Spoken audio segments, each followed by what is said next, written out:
Dear students, welcome to my YouTube channel.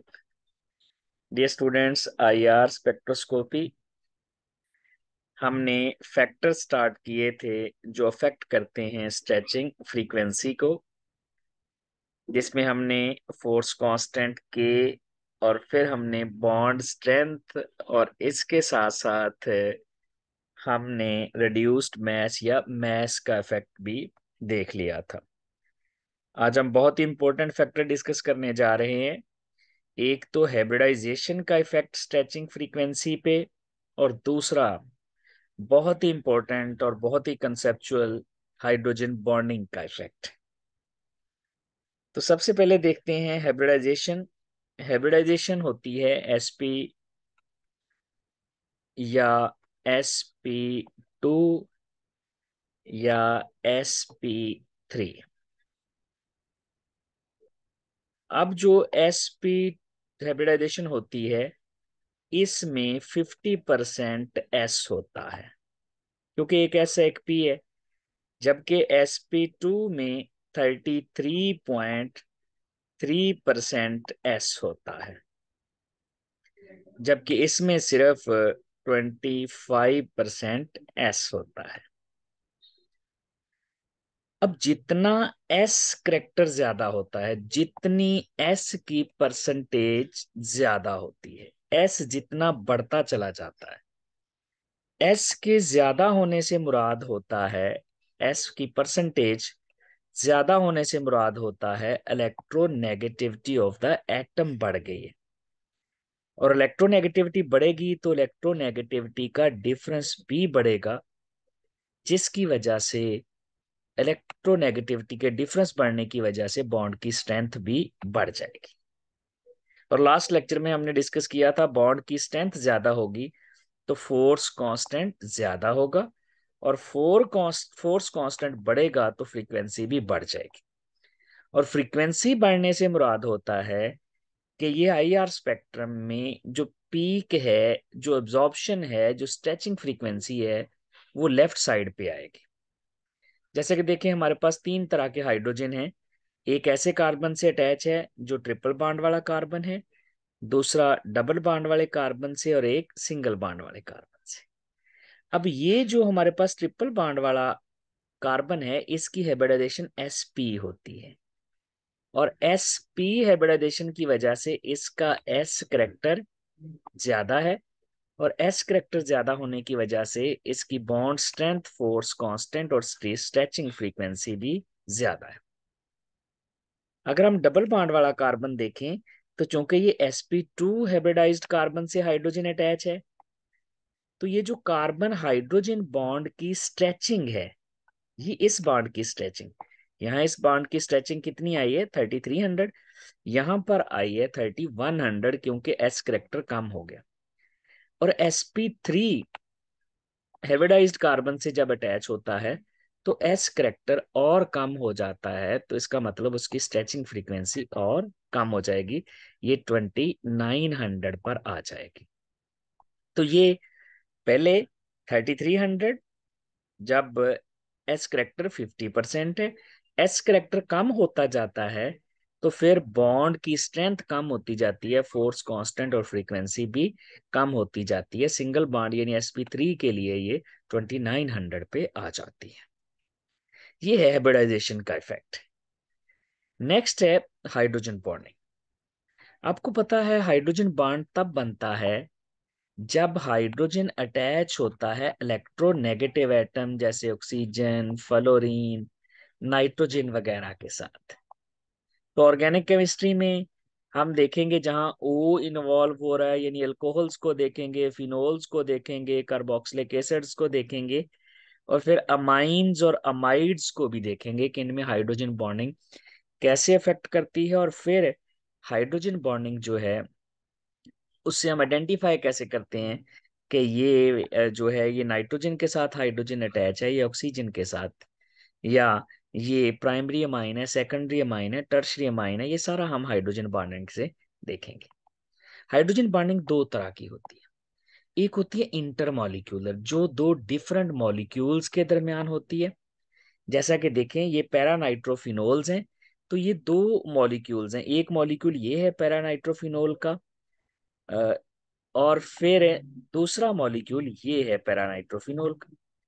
तो एक के नाइट्रो का जो ऑक्सीजन है दूसरे के हाइड्रोक्सिल ग्रुप के H के साथ हाइड्रोजन बॉन्ड बना लेता है। क्योंकि दो मॉलिक्यूल अलग-अलग मॉलिक्यूल्स हैं जो आपस में हाइड्रोजन बॉन्ड बना के जुड़े हुए हैं, तो इसको कहते हैं इंटर मॉलिक्यूलर हाइड्रोजन बॉन्डिंग। दूसरी होती है इंट्रा, यानी मॉलिक्यूल के अंदर ही जो ग्रुप है आपस में हाइड्रोजन बॉन्ड बना लें। जैसा कि ऑर्थोनाइट्रोफिनोल, देखें मॉलिक्यूल एक ही है ऑर्थोनाइट्रोफिनोल, उसका जो नाइट्रो का ऑक्सीजन है नेगेटिव चार्ज वाला ऑक्सीजन, वो ओ एच के एच के साथ हाइड्रोजन बॉन्ड बना लेता है। तो हमने ये भी देखना है कि हमें कैसे पता चलेगा आईआर स्पेक्ट्रम से कि हाइड्रोजन बॉन्डिंग इंट्रामॉलिक्यूलर है या इंटरमॉलिक्यूलर है, ये भी फर्क देखेंगे। अब देखें इंट्रामॉलिक्यूलर में एक बात तो याद रखें, हाइड्रोजन बॉन्डिंग की स्ट्रेंथ जितनी ज्यादा होती है कवलेंट बॉन्ड उतना ही लंबा हो जाता है, लेंथी हो जाता है, वीक हो जाता है। जैसे देखें ये ओ एच है, एच हाइड्रोजन बॉन्ड बना रहा है एक और ओ के साथ।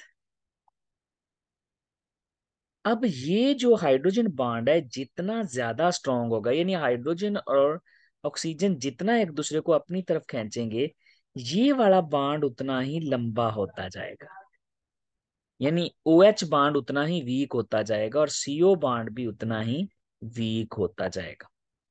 मतलब हाइड्रोजन बॉन्ड के स्ट्रांग होने से जो कवलेंट बॉन्ड होते हैं, एक जिसके साथ हाइड्रोजन अटैच होता है और दूसरा इलेक्ट्रोनेगेटिव वाला, वो दोनों ही लेंथी हो जाते हैं और लेंथी होने से वीक, यानी उनकी स्ट्रेचिंग फ्रीक्वेंसीज कम हो जाएंगी।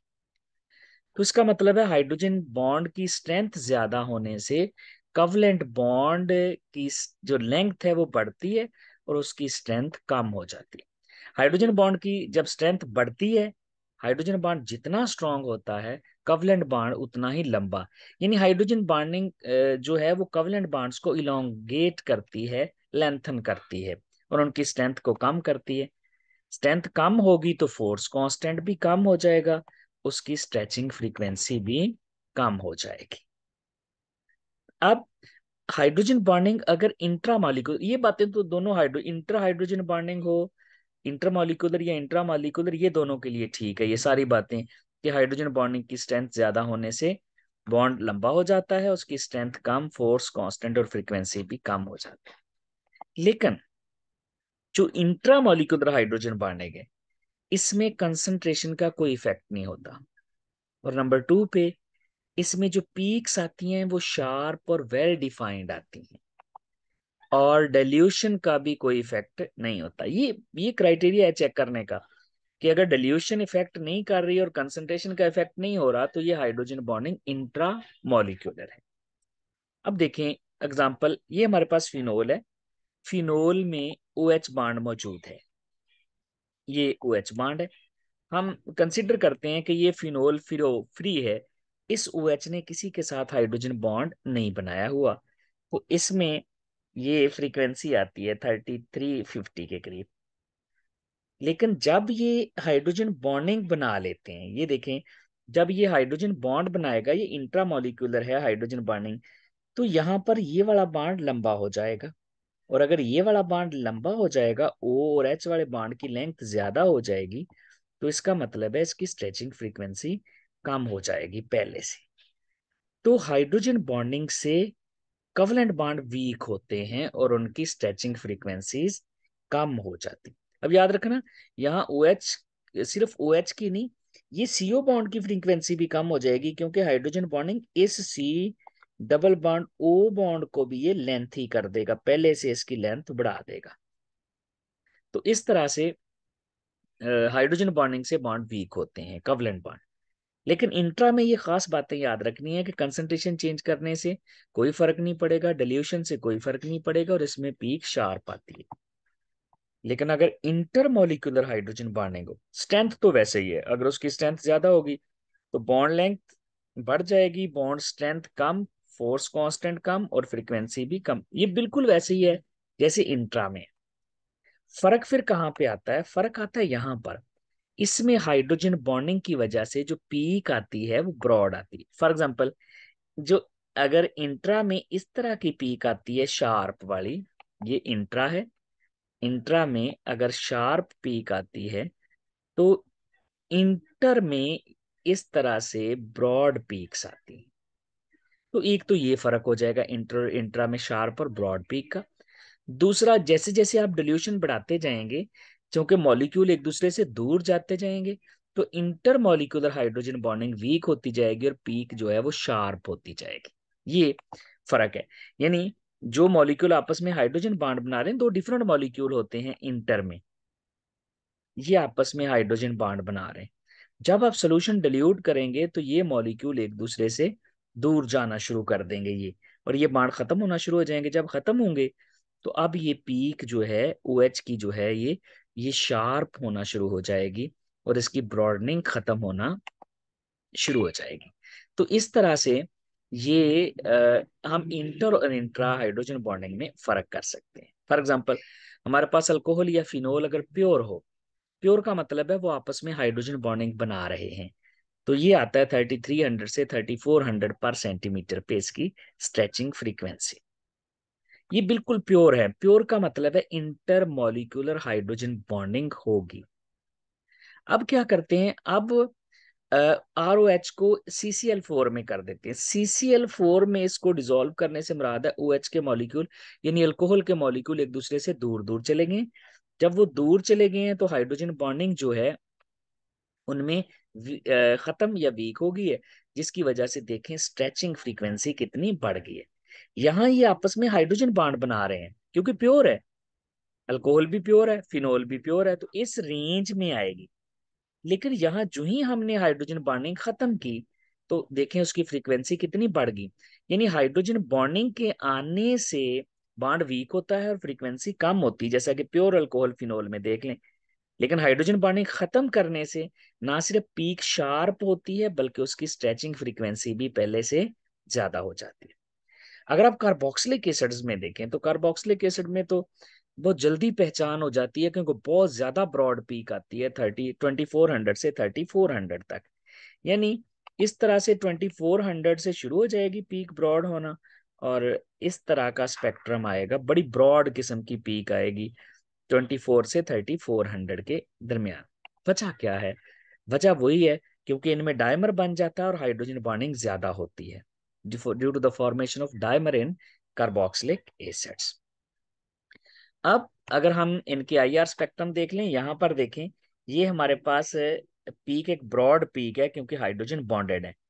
यानी जब भी हाइड्रोजन बॉन्डिंग होगी तो पीक हमारे पास ब्रॉड आएगी, और ब्रॉड पीक से एक और भी मुराद है कि ये जो है इंटरमॉलिक्यूलर हाइड्रोजन बॉन्डिंग है। अगर हम यहाँ पर हाइड्रोजन बॉन्डिंग कम करना शुरू करें, यानी सोल्यूशन डाइल्यूट करना शुरू करें, तो देखें फ्री OH जिन्होंने हाइड्रोजन बॉन्ड नहीं बनाया उनके साथ शार्प पीक भी आना शुरू हो जाएगी। ये ब्रॉड पीक आ रही है उन OH की वजह से जो हाइड्रोजन बॉन्ड बना रहे हैं, और ये शार्प पीक आ रही है जो हाइड्रोजन बॉन्ड नहीं बना रहे।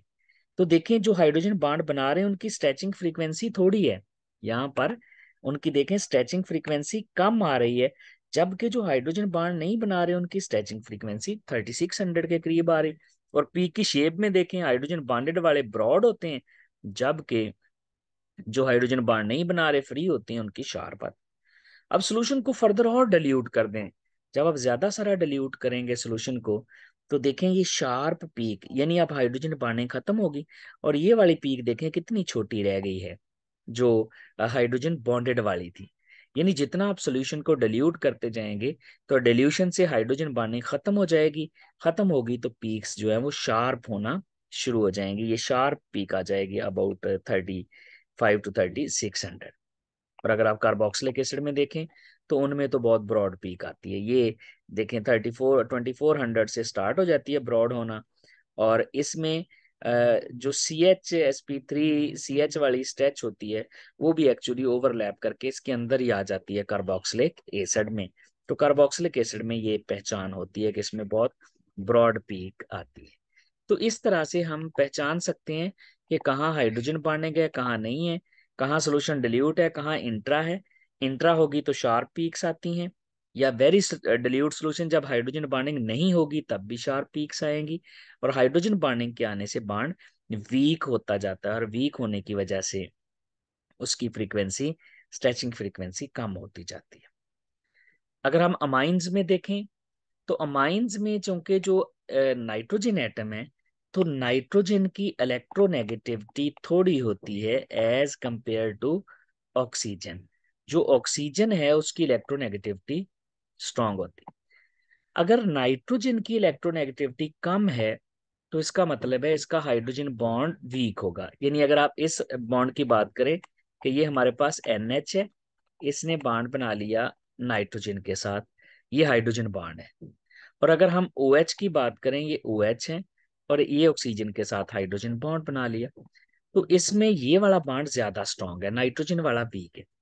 चूंकि नाइट्रोजन वाला बॉन्ड वीक है, हाइड्रोजन वीक है, तो फिर यहाँ पर हाइड्रोजन वीक होने की वजह से हमारे पास पीक्स शार्पर आती हैं। यानी जितनी हाइड्रोजन बॉन्ड स्ट्रांग होगी, आपको पता है पीक्स ब्रॉड आती हैं। और दूसरा, पीक्स होती भी वीक हैं as compare to the OH। एक तो पीक्स वीक आएंगी, दूसरा हाइड्रोजन बॉन्डिंग वीक होने की वजह से ब्रॉड नहीं आएंगी बल्कि शार्प आएंगी। और रेंज क्या है? 3300 से 3500। और ये रेंज आपको पता है OH से कम होती है, क्योंकि OH वाला जो बॉन्ड है वो NH वाले बॉन्ड से ज्यादा स्ट्रांग होता है। यानी NH का हाइड्रोजन बॉन्ड भी वीक है और इसका कवलेंट बॉन्ड भी वीक है। OH का हाइड्रोजन बॉन्ड भी स्ट्रांग है, कवलेंट बॉन्ड भी स्ट्रांग है, उसकी स्ट्रेचिंग फ्रीक्वेंसी ज्यादा।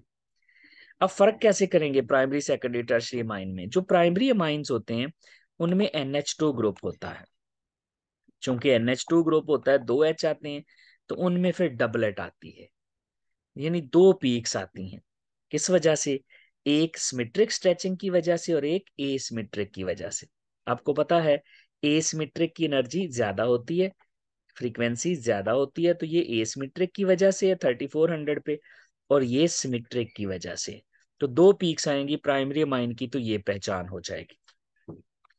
अब आप OH से भी इसको डिफरेंशिएट कर सकते हैं। एक तो ये वैल्यू से डिफरेंशिएट कर सकते हैं OH से, दूसरा ये शार्प और वीक होती हैं, और तीसरा प्राइमरी अमाइन में तो दो पीक्स आती हैं। सेकेंडरी अमाइन में चूंकि NH ग्रुप होता है, NH ग्रुप होता है, तो इसकी एक ही पीक आएगी और वो भी वीक आएगी। एक पीक आएगी और वो वीक आएगी, अल्काइल ग्रुप बढ़ गए हैं इसमें। और एरोमेटिक अमाइंस में भी, सेकेंडरी अमाइन में भी NH ग्रुप होगा, एक पीक आएगी लेकिन वो स्ट्रॉन्ग आएगी और वो 3400 पर आ जाएगी। उसकी वजह ये है कि नाइट्रोजन का लोन पेयर आमतौर पर रेजोनेंस में इन्वॉल्व हो जाता है, जिसकी वजह से वो हाइड्रोजन बॉन्डिंग के लिए अवेलेबल नहीं होता। जैसे देखें, ये NH है, और ये अगर आप इसको कहें कि ये एरोमेटिक रिंग के साथ लगा हुआ है, तो अब इसका लोन पेयर जो है वो रेजोनेंस में भी इन्वॉल्व हो रहा है। इसका मतलब है ये हाइड्रोजन बॉन्डिंग कम कर रहा है। अगर हाइड्रोजन बॉन्डिंग में कम इन्वॉल्व हो रहा है तो उसका बॉन्ड भी वीक नहीं हो रहा, क्योंकि हाइड्रोजन बॉन्ड तो वीक करता है बॉन्ड को, जिसकी वजह से इसकी पीक भी अच्छी आती है और फिर आती भी हायर फ्रीक्वेंसी पर है। अगर हम इनके भी ग्राफ चेक कर लें तो देखें, प्राइमरी अमाइन में ये देखें दो आ रही हैं हमारे पास पीक्स, NH2 है, NH2 की वजह से दो पीक्स आ रही हैं। और ये एक तो दो है, पीक से हमें पता चल जाएगा NH2 है। दूसरा, इनकी फ्रीक्वेंसी OH वाले बाड से स्ट्रेचिंग फ्रीक्वेंसी थोड़ी होती, इंटेंसिटी भी वीक होती है, इनकी वीक पीक्स होती हैं। तो ये फर्क है इसका OH से। इसी तरह अगर आप सेकेंडरी अमाइन को देखें तो देखें बिल्कुल वीक सी पीक आती है सिंगल। और OH में तो आपको पता है बड़ी शार्प पीक की इंटेंसिटी भी ज्यादा होती है। या तो पीक ब्रॉड आएगी अगर हाइड्रोजन बॉन्डिंग है, नहीं है तो शार्प आएगी, लेकिन इंटेंसिटी इससे ज्यादा होगी। और एरोमेटिक सेकेंडरी अमाइन में बड़ी स्ट्रांग होती है, जैसा कि मैंने पहले बताया कि इसका जो लोन पेयर होता है नाइट्रोजन का, वो हाइड्रोजन की बजाय रेजोनेंस में इन्वॉल्व होना शुरू हो जाता है, जिसकी वजह से ये बॉन्ड काफी इसकी स्ट्रेचिंग फ्रीक्वेंसी ज्यादा आती है और इसकी इंटेंसिटी भी ज्यादा आती है। ये था डियर स्टूडेंट्स हमारा आज का lecture. Thank you very much.